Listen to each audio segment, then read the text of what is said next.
제가 시간이 없어서 자꾸 숨가쁘게 질문을 드릴 수밖에 없는 죄송합니다. 국민의 입장에서 명태균 게이트는 두고두고 고민입니다. 지금 최근에 오세훈 시장이 좀 난처해졌고 그 부분과 관련된 뉴스들 나오고 있고 홍준표 시장도 마찬가지인 것 같고 사실은 대구에서 국회의원 하셨으니까 명태균 씨 알고는 계셨는지 아니면 그 뒤로 좀 알게 됐는지 정보를. 제가 대구에서 4선 국회의원 하는 동안은 전혀 몰랐고요. 제가 대구 국회의원을 그만두고 그때 2020년에 불출마 선언하고 2021년에 대선 후보 경선, 윤석열 후보, 홍준표 후보 저 이렇게 대선 후보 경선을 할 때 그때 제가 명태균이라는 사람의 이름을 처음 들었습니다. 그때 들으셨어요? 여러 사람한테 들었습니다. 주로 이제 영남 쪽의 의원님들한테 들었는데 어떻게 들으셨어요? 뭐 이런 사람이 있는데 뭐 용하고 여론조사도 하고 선거 기획도 하고 어쩌고저쩌고 이러면서 저보고 만나보라고 권한 사람도 있었는데 저는 제가 딱 들어보니까 여러 사람한테 들어보니까 제가 정치를 25년을 하면서 이 정치권에서 별별 사람들을 다 봤는데요. 제가 딱 들어보니까 위험한 사람 같아서 나는 안 만난다. 그게 얼마나 선거에 도움 되는지 모르겠는데 나는 안 만나겠다. 그리고 제가 저한테 만나보라고 이야기했던 사람한테 당신도 조심해라. 특히 돈 문제나 이권 문제, 인사 문제 이런 거 절대 엮이지 마라. 오히려 거꾸로 주의를 준 적이 있는데요. 지금 명태균 게이트라는 거, 그 사건이 공천 개입부터 우리 또 이 오세훈 시장하고 홍준표 시장 지금 막 계속 뭐가 나오지 않습니까? 저는 검찰이 이거 포렌식까지 해가지고 창원지검 수사해가지고 다 갖고 있다고 봅니다. 그리고 민주당에도 뭔가 많이 갔습니다. 언론사에도 뭐가 많이 가고요. 이렇기 때문에 저는 검찰이 이 문제를 특히 홍준표, 오세훈 시장이 관련된 부분은 불법이 있었으면 빨리 수사해서 법대로 처리하고 만약 불법이 없었으면 그러면 이거는 좀 끊어주라. 그런 생각입니다. 검찰이 좀 이거는 홍 시장이나 오 시장도 원하는 걸 겁니다. 정보가 다 여러 군데가 있으니까. 여러 군데가 있으니까 검찰이 숨기고 싶어도 숨기질 못할 겁니다. 빨리 해라 이런 말씀. 빨리 특히 현역 정치인들에 대해서는 불법이 있는지 없는지 불법이라고 혐의죠. 혐의 결국 범죄 혐의가 있는지 없는지를 빨리 판단을 해서 빨리 법적인 가르마를 좀 타주라.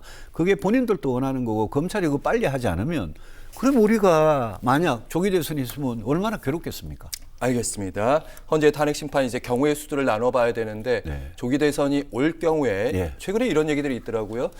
국민의힘 윤 대통령 이제 중심으로 이제 다시 재편되면서 결국에는 이번 경선에서 국민의힘 경선에서 윤심을 얻는 자 그러면서 김건희 여사가 대선 후보가 될 수도 있다. 그건 아니더라도 얘기라고 설마 그러겠어요 말씀하셨는데 어쨌든 윤심이 그만큼 중요하다 이걸 반영하는 거 아니겠습니까? 그렇죠. 일단 그 가능성은 없다.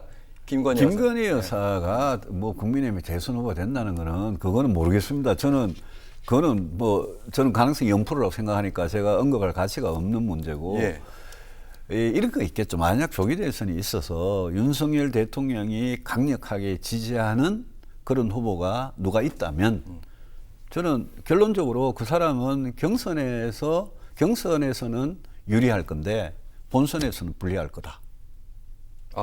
경선에 중도층 문제 짚으시는 그럼요. 거죠. 윤석열 대통령이 만약 노골적으로 누굴 민다 칩시다. 그럼 그 사람은 우리 지금 현행 룰대로 만약 경선 치르면 5대5거든요.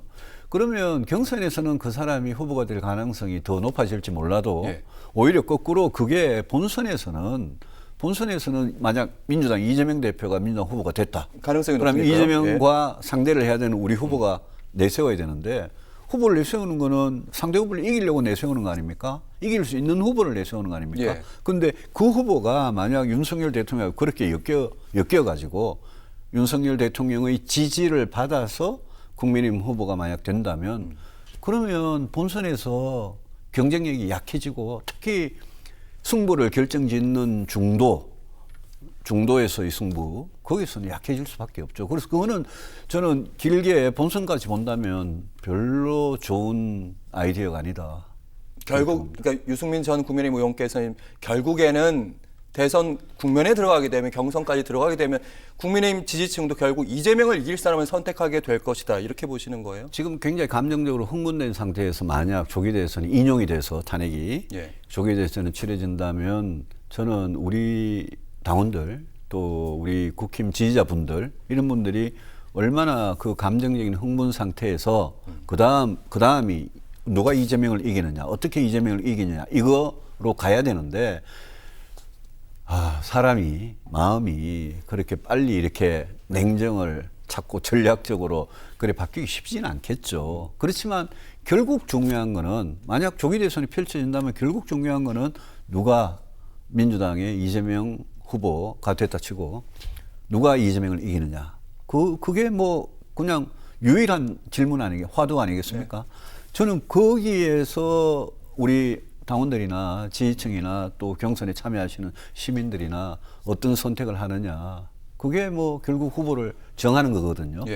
저는 그 질문이 조기 대선에 펼쳐진다면 그 질문이 제일 중요하고 그거는 결국은 중도에서의 싸움입니다. 이재명 대표는 자기가 뭐 심지어 중도 보수다 이러면서 지금 오른쪽으로 막 진격해오고 있는데 우리는 안방까지 지금 내주고 있는 그런 모양새인데 만약 조기 대선이 펼쳐진다면 우리 안방뿐만이 아니라 누가 중도에 나가서 이재명 후보를 상대해서 국민들이 제일 대선에서 걱정하시는 그런 예컨대 경제다, 민생이다, 뭐 그런 문제에 있어서 이재명 대표하고 싸워서 경쟁력을 보이느냐, 그거 아니겠습니까? 저는 그게 선거의 요체라고 생각을 합니다.